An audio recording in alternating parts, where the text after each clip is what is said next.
Hi there, I am Alex Cunningham, and I will walk you through this Shopify tutorial step by step.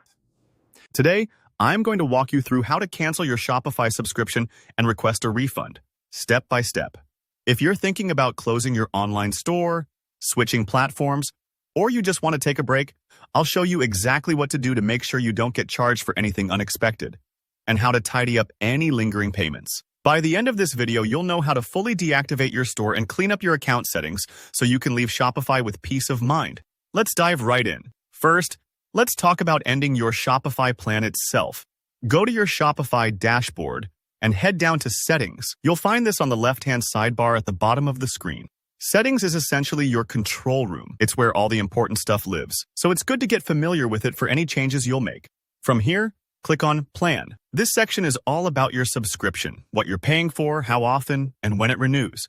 Now, if you currently have a paid plan, you'll see some details about your subscription. Right at the bottom of your plan information, you'll spot an option that says Deactivate Store. Clicking this is like pulling the plug.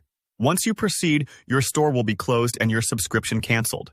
But hey, if you're still in your free trial, like I am as I'm demonstrating this, the option you'll see is Cancel Trial instead. What you're able to click here depends entirely on whether you've already selected a paid plan or not, so check this carefully. Shopify wants to make sure that you're the owner, so they may ask you to confirm your password or give a reason for closing.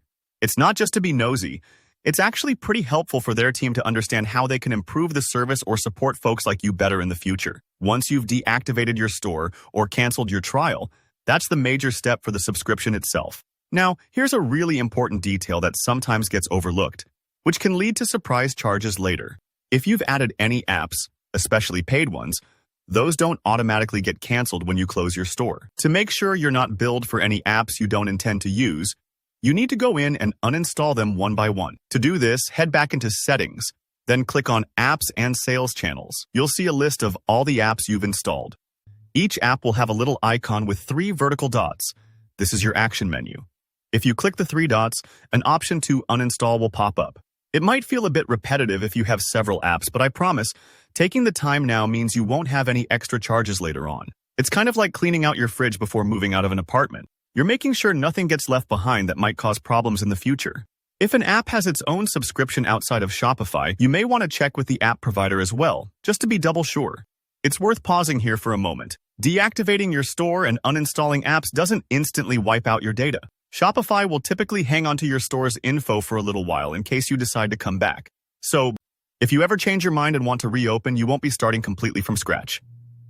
And finally, about refunds. Shopify generally offers refunds only if you cancel soon after payment, or if you've had technical issues clearly on their end. If you think you're eligible, go ahead and contact Shopify support right after you cancel. Be polite, state your case clearly, and they'll let you know what's possible. Refund policies can vary, so having a quick chat with support is your best bet. And that's it. You've now canceled your Shopify subscription, cleaned up your apps, and you're ready to move forward with no hidden bills. If you found this guide helpful, please hit that like button and drop any questions you still have in the comments below. I'm always happy to help out. Don't forget to subscribe for more practical tutorials like this. And thanks so much for watching.